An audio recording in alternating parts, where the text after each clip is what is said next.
Wyoming Territory, 1883. The wind carried the scent of rain and horses across the dry grasslands when Marshal McCree Boone rode into the edge of Powder Ridge, dusty from the trail and wearing 2 days' worth of grit. His shirt was stiff with sweat, his duster stained from a creek crossing, and all he had in his saddlebags was a week's worth of clothes that smelled like smoke and blood. He had not meant to stop, but the storm rolling in behind him said otherwise. The first place he saw was a small wash house with a crooked chimney and laundry lines flapping wildly in the wind. A woman stood near the door, pinning sheets down with river stones. Her dark hair was pinned up in a twist, sleeves rolled past her elbows, her hands red from scrub water. She glanced up once, then again, slower the second time he dismounted. "Afternoon," he said, removing his hat. "Name's McCree Boone. I was hoping you might take some coin to wash a few things." The woman tilted her head just a little. "You want to leave them or wait?" He hesitated. "Truth is, I was not planning to stop, but the sky says I might be here a while." She looked past him at the storm clouds, then back. "Bring them in." He followed her inside. The room was warm from the stove, the air thick with soap and steam. A small iron kettle hissed in the corner. She cleared space on the table and reached for a tin basin. "I am Noel Prescott," she said, not looking at him. "You can put your things there." He set down his saddlebags, then laid out the shirts and trousers, worn thin in places. She ran her hands over the seams like a seamstress would, checking for tears, her touch gentle but quick. "You a ranch hand?" she asked. "Marshal," he replied simply. "Out of Jackson." Noel nodded once. "That explains the blood on the cuffs." He watched her work for a minute. Her movements were steady, practiced. She ran her fingers through the water like she was feeling for something more than dirt. There was a calm around her, but not the kind that came easy. The kind that came after too much noise. "You live here alone?" he asked. For a flash, she paused. "Not exactly." That was when he heard the light footsteps overhead. A child, maybe 2, running, then quiet. Noel wrung out a shirt and gave a small sigh. "They are not mine by blood. Their mother was my sister. She passed 2 winters ago." McCree nodded slowly. "You are raising them, trying to." She rinsed another shirt. "They are still young. Winter is 6. Wade just turned 4. He leaned against the wall. "That is a lot for one person." Her eyes met his then, steady and green. "I am not looking for pity." I did not offer it. They stood there for a few seconds, the kettle hissing louder as the wind picked up outside. Then Noel turned back to the wash. "You can wait in the front room," she said, not unkindly. "There is tea if you want it." He did not move. Something about her made him want to stay in that kitchen longer, made him wonder how a woman like her ended up alone with 2 children and a wash house on the edge of nowhere. But he nodded and stepped away. The front room was small but neat. A faded quilt draped over a rocking chair, and a wooden shelf held a few books and a carved horse with a broken leg. He poured tea into a chipped cup and sat down, listening to the wind and the slow, steady beat of Noel's hands at work. An hour passed. Then came the crash. He was on his feet in 2 strides, hand at his side, but it was not gunfire, it was the back door slamming open. "Wade!" Noel shouted, rushing past him. "Winter, get inside." McCree followed her out just as 2 figures came into view from the woods beyond the house, 2 men on foot, one with a rifle slung low. Noel stood between them and the children, arms out. "You are not welcome here," she said. McCree stepped forward, voice low and sharp. "You heard her." The taller man blinked. "Who the hell are you?" Noel's voice trembled. "They used to work for my brother-in-law before he left. They come back sometimes." "For what?" McCree asked. The man sneered. "Whatever we want." McCree's hand went to his revolver. "You can try." The standoff lasted seconds. Then the taller man muttered something and backed away. The other followed, disappearing into the trees. Noel stood frozen until they were gone, then dropped to her knees beside the children, arms around them. McCree holstered his gun but did not step closer. He knew enough not to interrupt a moment like that. Later, after the storm hit and the children were asleep upstairs, Noel brought him his clean clothes, folded neatly in a basket. "I owe you," she said. "No, you do not." She looked down. "They come back every few weeks. I have tried to scare them off, but you should not have to fight them alone. I have no choice." He stepped closer, his voice low. "You do now." She met his eyes, and for the first time since he arrived, she looked tired. Not from work, but from carrying too much for too long.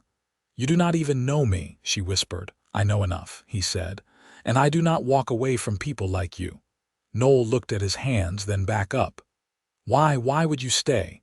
His voice was quiet. "Because I want to. And because I have not felt this in a long time. Not since before the war." She did not answer, but her eyes softened. She reached out slowly, her fingers brushing his. Her hand was small and calloused from work, and when he held it, she did not pull away. That night, he slept in the chair near the fire, his coat over him and his revolver within reach. By morning, he had made up his mind. He was not leaving. The following day rose gray and cold, the kind of spring morning that held winter's breath in its chest. McCree stepped out before dawn, boots crunching over frost-hardened earth, and split a stack of pine wood without waking the children. The rhythm steadied something in him. He'd known too many starts that began with ash and ended in gunfire. This quiet labor at a woman's side felt like something he'd long forgotten how to want. Inside, Noel was kneading dough with her sleeves pushed high. The table was dusted with flour, and a tin of goose grease sat near the stove. She didn't speak when he came in, just handed him a cup of coffee that had gone lukewarm waiting for him. "You didn't have to do the wood," she said at last. "I know." Noel poured hot water over the grounds in the pot and set it back on the stove.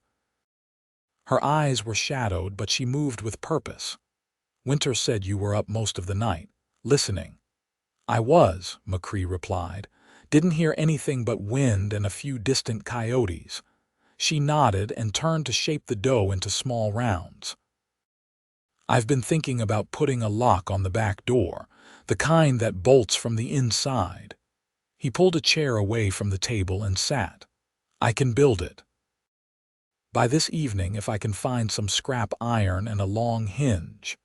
"You always fix things you don't start." "I try to." She glanced at him then.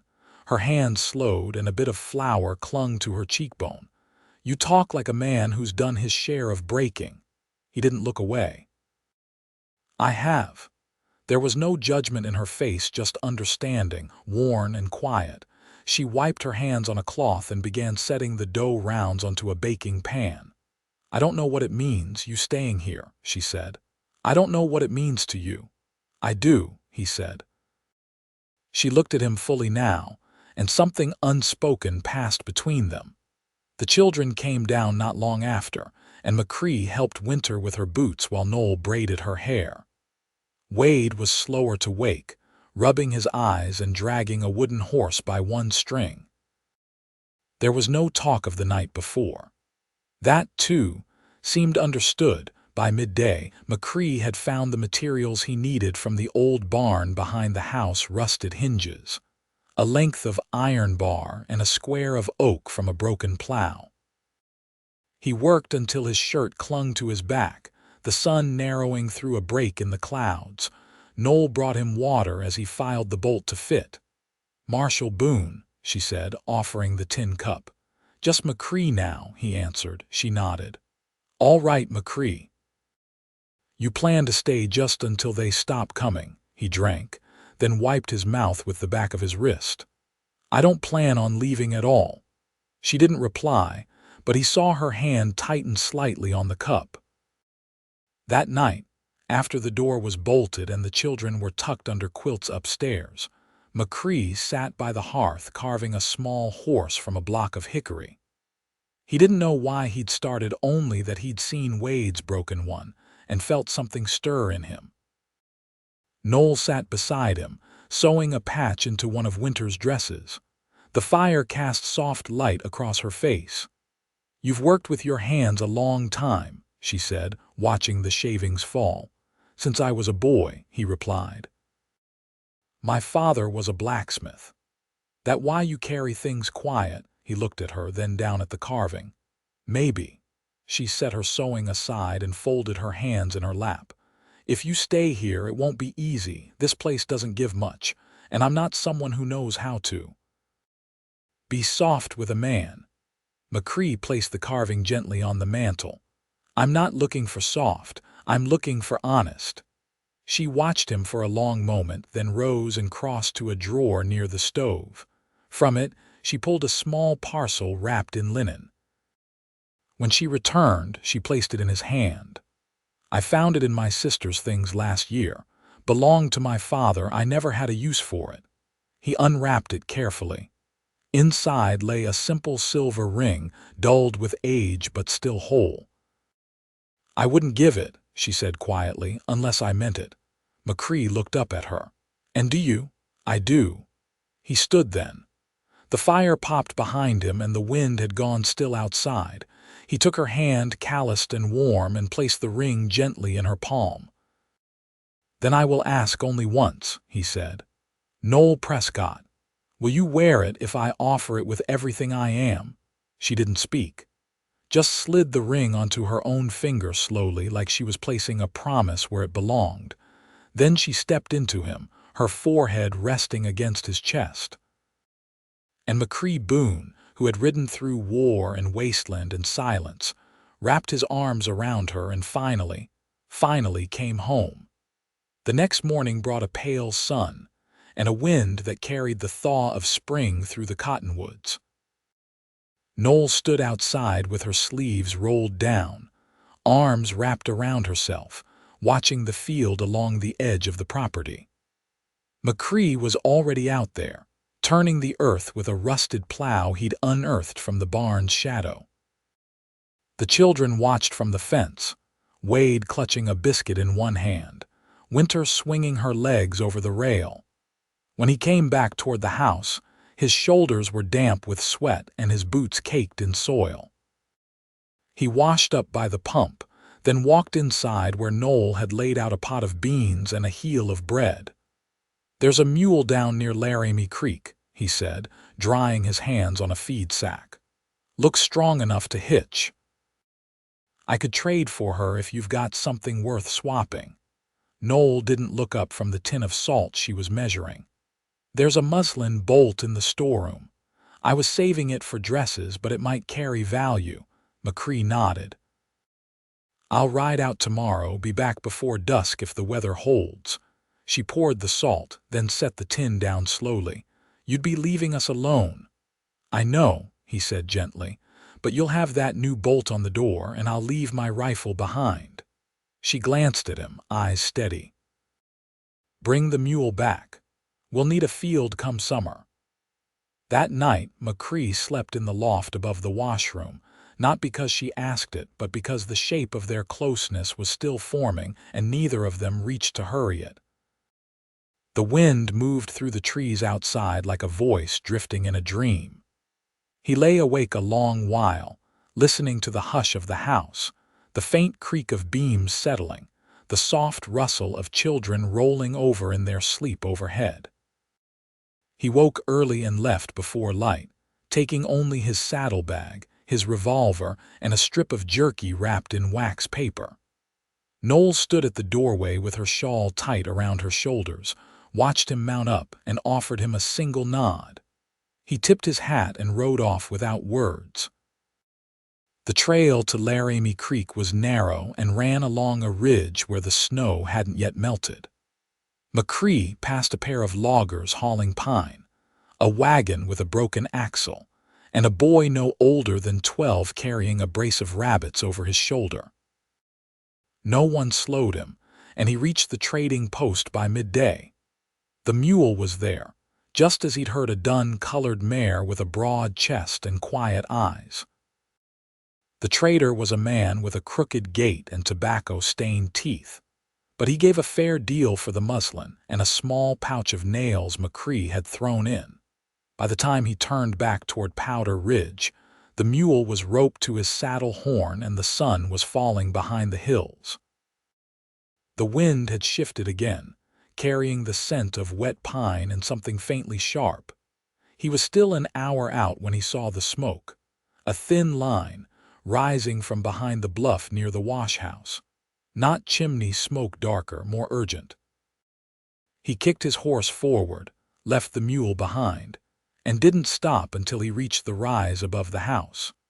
The structure stood intact, but the barn door was unhinged and the side wall bore a black smear. Noel stood at the edge of the garden with a rifle in her arms and her braid uncoiled down her back. "They came again," she said, not turning toward him. "One of them tried to set fire to the hay. I caught it before it spread." "Are the children?" "They're fine. Winter took them into the root cellar. I told her not to open it again unless she heard my voice." He dismounted, checked the barn, then circled back. The man who tried to burn the hay lay unconscious behind the fence, bound with rope and bloodied at the temple. "He's breathing," McCree said, crouching beside him. "What happened?" Noel's voice was flat. He didn't expect a woman to know how to use the butt of a rifle. McCree stood.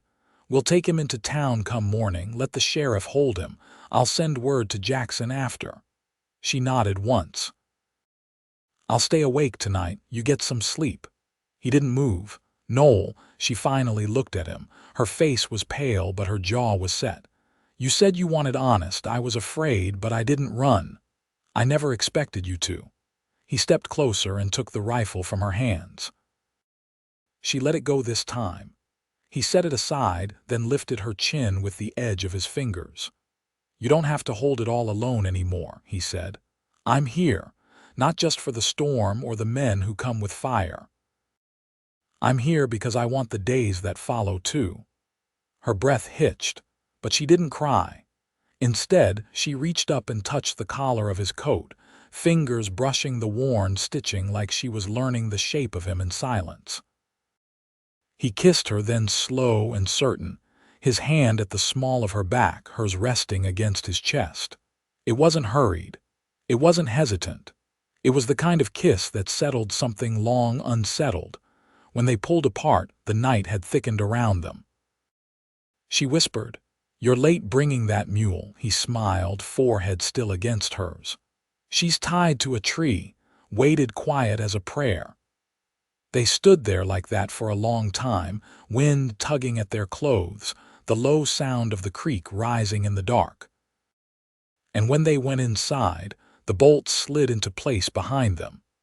The mule stood tied near the creek at dawn, steam rising off its back as the sun cracked amber over the ridgeline. McCree rubbed its flank with a coarse cloth, checking the hock for swelling, his mind already spinning with the day ahead. The barn would need new boards where the fire had licked through, and the well crank had started to wobble. He'd seen it when drawing water before first light. Noel came out wrapped in a wool shawl that had once been dyed blue but had since faded to slate.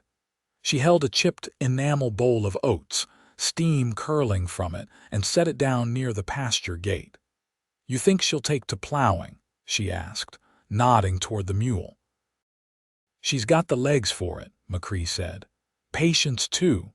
Might be we'll get that south field turned in time for planting."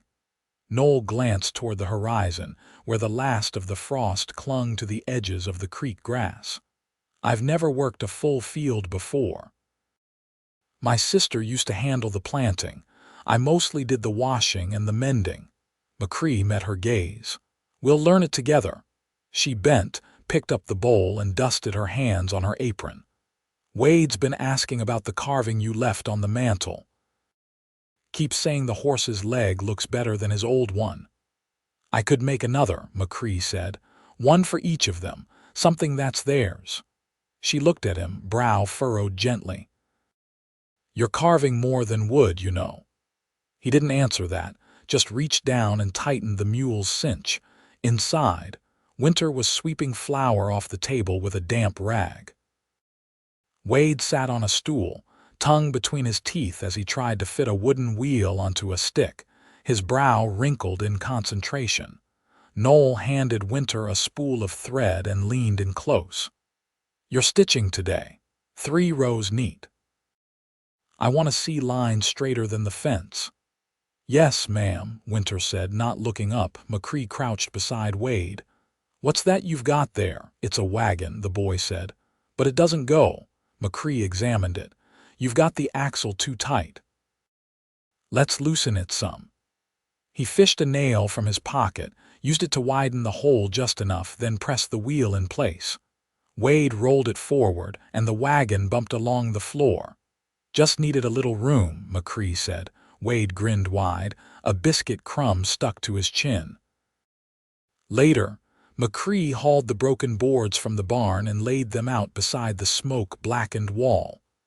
Noel joined him with a hammer and a bundle of salvaged nails wrapped in a strip of canvas. "You don't need to help," he said. "I know," she replied, handing him the hammer. They worked in rhythm for most of the morning, only speaking when a board didn't sit right or a knot resisted the nail. When the wall was patched, they stood back to look at it, rough, uneven in places, but solid. "You ever build anything before?" she asked. "Once," he said. "A porch back in Texas. For a woman who didn't wait." Noel didn't ask more. She just said, "Well, this one's standing." By midday, the children were outside, Wade dragging the little wooden wagon through the dirt, Winter weaving dandelions into a loop. McCree poured water from the pump into a tin cup and handed it to Noel. She drank slowly, then wiped her mouth with the back of her hand. "I've been thinking," she said. "There's a fieldstone behind the barn, flat and wide. I always thought it'd make a good place for a table." "For what? Washing, maybe, or just sitting. I don't know. I've never had time to sit." McCree's eyes drifted toward the fieldstone. "We could move it, put some legs under it. Might be good for supper when the weather warms." Noel tilted her head. "You mean to stay long enough to see that?" He didn't hesitate. "I mean to stay longer than that." She stepped closer, voice quiet. "Then I'll tell you something I haven't said out loud, not even to myself." He waited. "I never thought I'd wear that ring," she said. "I kept it because it was the only thing that hadn't fallen apart, but I always believed it was meant for someone else's life, not mine." "It's yours," he said, "and so am I." They didn't touch then. Just stood there, the wind stirring her skirt, his shadow stretching over the stones. That night, Noel watched him from the doorway as he dragged the table frame into place. He worked by lantern light, sleeves rolled, every line of his body steady and sure. She didn't speak, just stood with her arms crossed, eyes tracing the shape of the life they were building. Inside, Winter was teaching Wade how to thread a needle. He poked his finger and yelped, and she told him to try again, softer this time. Noel turned back to the yard and stepped down into the grass. She crossed the dark toward McCree and set a folded cloth beside him. "What's this?" he asked. "Table linen, the one my mother stitched. I've never used it." He looked at the cloth, then at her. "We'll spread it when the table's done. And after that, we'll eat on it. Every day if you want." She bent and helped him lift the last plank into place. Neither of them said anything more. They didn't need to. The lantern light flickered in the wind, and together, they made something that would last. By late spring, the field behind the wash house bore the first green shoots of new life. Rows of corn and beans reached upward, steady in their climb, and the soil between them stayed clear under McCree's careful hand, and the mules measured pace. He'd built a fence of cedar poles and iron wire around the plot, low but solid, and Wade had helped plant wild marigolds along the edge, claiming it would keep the crows away.